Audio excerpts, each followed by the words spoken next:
I'm in a mood today. Look at this thing. It's a little suitcase. You can travel with it. It's hard, kind of like a headphone case. And what do you get inside?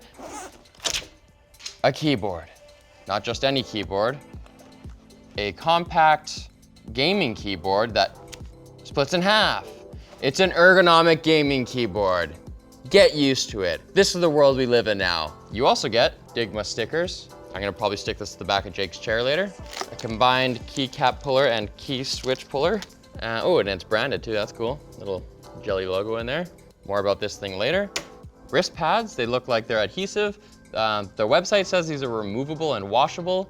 I don't know how removable they're gonna be if they're adhesive, but we can try. We got a bunch of tester key switches because this puppy not only comes in one of 7 different key switch varieties, but also has removable key switches. I don't really get why they included these though, because as far as I can tell, they don't sell key switches on their own. And if you're testing these, you already ordered one and kind of committed, so whatever, it's still nice. Maybe they just put them in there for symmetry. I don't know. Then you've got the cables. They're USB-C, they're braided. The reason there's so many is because you get one per side. Then you connect each of those to this little thing, which they call the neuron, which I love. I love when products have like lore. That's sick. So it's basically a little splitter. It's USB-C on all sides. This is a pretty decent case, and it's easy enough to use. I might actually use this if I was on the go. Back to the neuron. You connect the keyboard. Oh boy, I did it wrong. Thusly, then you've got a USB-C to Type A cable. And I mean, C is great, but your PC probably doesn't have that many C ports, so it's probably good that this is A. If you wanted this to be a C to C cable, then why not just swap it out since this whole thing is modular? Oh, and it's RGB. I'll tell you about that right after this message from our sponsor, naturally, Manscaped. Haha! Manscaped created the world's first all-in-one manscaping kit that makes manscaping safe and easy. Introducing the Perfect Package 3.0 kit, which includes everything you need to take your grooming routine to the next level. It includes their new Lawnmower 3.0 cordless waterproof body trimmer, which too has an ergonomic design and quality ceramic blades with replacements, anti-tug trimmer guards, and a built-in LED light. RGB, all the things. Okay, it's not RGB, but it's got a light. It also has a powerful 7,000 RPM motor and a 600 milliamp hour lithium ion battery. You can get 20% off and free shipping on your Perfect Package 3.0 purchase when you use the code CIRCUIT at the link below or on manscaped.com. Now back to the tech. It's full RGB on the top. You can cycle through different effects using this branded button over here. And the sickest thing, I love that, can you see this? The neuron changes color too. Isn't that great? That is just one of those nice touches. You know, thank you. Attention to detail. You can operate this keyboard either as a conventional QWERTY like that, or split apart for more ergonomics. So you can have it tilted like this, so that you reduce what's called ulnar deviation. In the ergonomic keyboard world, there's basically three or four kind of nemesis that you're trying to squash. One of them being ulnar deviation, which is when your wrists go like that. A lot of keyboards, you'll find yourself kind of ended up going like that a little bit. So splitting that apart totally reduces that. You can angle them if you want, which is what I do a little bit. It also gets your arms to be in line with your shoulders more. So instead of being really together, you can go wide like that, which is sweet. You could even be gaming and just pull one of these out of the equation and just have your mouse, wide open desk space, and your keyboard like that. Okay, I think this is a table issue. This isn't a keyboard issue. The other enemy of ergonomics is extension, which is when your wrist goes up like that. That would be flexion, this is extension, this is neutral. That's what you want. So that's where wrist pads come in. Oh yeah, that's cool. It says Dygma Raise right on it. Did I say this thing's name? It's the Dygma Raise keyboard. Welcome to the show. Get those borders lined up. It's a nice kind of leatherette, very firm. I don't see how this is removable. Like, yeah, I'm sure I could remove it, but could I put it back on and it would still be sticky? I don't know.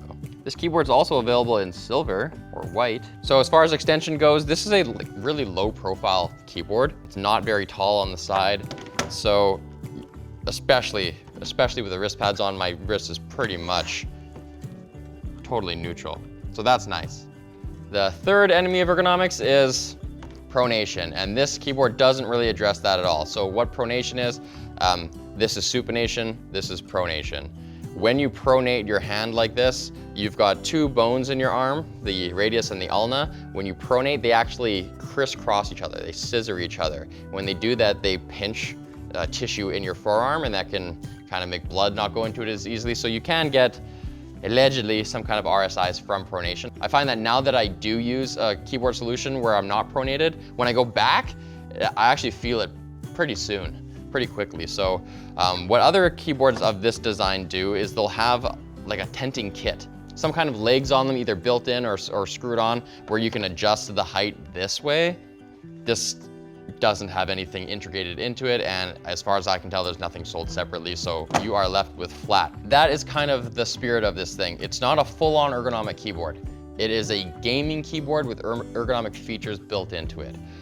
So for example, another thing that you don't see on this keyboard is an ortholinear layout.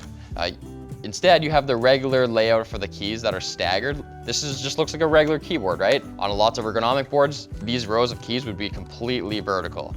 It's, again, a portable keyboard, so you don't have any F keys, which is kind of the pain for me. You don't have any arrow keys. Some ergonomic keyboards will have arrow keys, but they'll be split up. That's annoying to me. I want them all in one spot because I've got years and years of training. Maybe you worked in retail and you're used to just going bop, bop, bop, bop, bop on a numpad or on the arrow keys like in Excel. You don't want to lose that. On this, if you want to maintain that, you're going to have to just use a different layer and program them on top of other keys, which we will talk about later. There's these thumb buttons over here. There are 8 thumb buttons. I love ergonomic keyboards with thumb clusters. That's probably the strength of this keyboard. If it didn't have those rows, if this was just a split space bar, this keyboard would be way less cool to me. I like to use the thumb clusters for backspace and delete, which are normally, backspace is way up here, delete's way over here. Instead on mine, I allocate them both to a thumb. I put an enter over here for my thumb so that I can be using my mouse and hit enter with my left hand without having to move my hand way over the keyboard. That's awesome. I found that when you split it up, it takes longer to get accustomed to this keyboard and grope your way around in the dark because these keys are just not the same. One's a little wider than the other one. And I get why. You've just got more buttons on this side than this side, so they had to make up the room somewhere, but a slight demerit. 0.3 off for that. You satisfied with that, David? Does that make sense to you in your rating system? More granularity. Yes. As far as the build quality goes, you can kind of even see that this is very convenient and functional, but it does sag. However, is that even a problem? Because when you put it on the table, it's flat, and the downward force, it's not sagging as I smash the middle compared to the outside. I think it's a non-issue. Normally I would pick up the keyboard and go like this to test the deck flex. The fact that it has this rail system is kind of not really a fair test. And then if I was gonna test the deck flex of just one side, now it's so small that again, it's not very fair. But it doesn't flex much anyway because it has this nice double anodized faceplate, which is pretty cool. The back, this is also metal. So yeah, this is gonna be a rigid board anyway. The keycaps are nice. The light shines through. Whoa! They appear to be, they're double shot injected, which means there's no way for this symbol to rub off because it's actually just a different layer of plastic. It's not printed on there or anything like that. The switches are removable, which is wicked because if you're not a fan of the 3 different varieties of cherry that they equip this board with, or the 4 kales options you can get, you can put whatever you want in there. You can put Telios in there, or tangerines, or halos, or any of those other awesome key switches that we tried in our blind key switch challenge back at LTT. That was sick. But it comes with cherry reds on our board, which makes it hard for me to test this keyboard out because I don't like linears.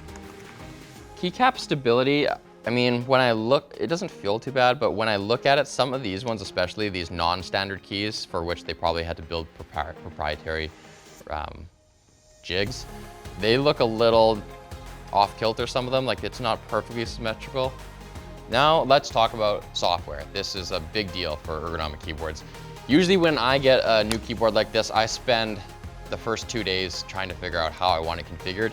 And so that means it's nice to have a tool that makes it easy for you to configure so that you can go through lots of iterations, because it'll probably take, for me, it takes like 10 different tries. But Dygma makes it easy. They have a graphical configurator tool.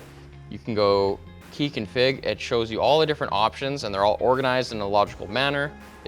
It's descriptive. I know what it's all gonna do. You can do all sorts of, like, there's a toggle switch to indicate whether or not you want this action to be something that toggles or has to be held. You can do up to 10 different layers or profiles, which are all saved on device. So I even had this experience today. I unplugged this from my desktop where I was doing most of my testing, plugged it into the laptop, my layout was still there. And you really want all those layers, especially on a compact board like this, where you're gonna be putting the numpad or the arrow keys right underneath existing keys. So it's nice to have the flexibility. Another thing that's cool is that and I don't even know if I've seen this, is there's RGB functionality in the configurator tool. So you can actually click not only each key, but also each one of these little segments of the underglow. Each one of these little puppies can be adjusted, and you can pick any color from the rainbow of this color wheel over here, or you can adjust them all globally.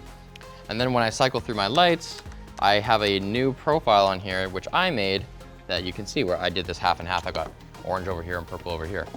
Pretty cool. All right, let's see how much this thing weighs. 824 grams. It's not the heaviest thing out there. It's not that light. Not bad. So how much does it cost? This thing is under $300 right now. $300 is a lot for a keyboard. It's not a lot for what you're getting here. You're getting a pretty decent mechanical keyboard. You're getting RGB. You're getting this novel design.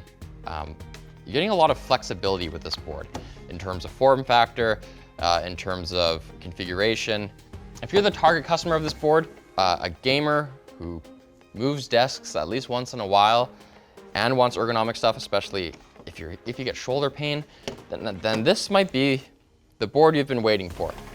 There are other boards out there like this. For example, Kinesis has a split keyboard. I think it's called the Edge.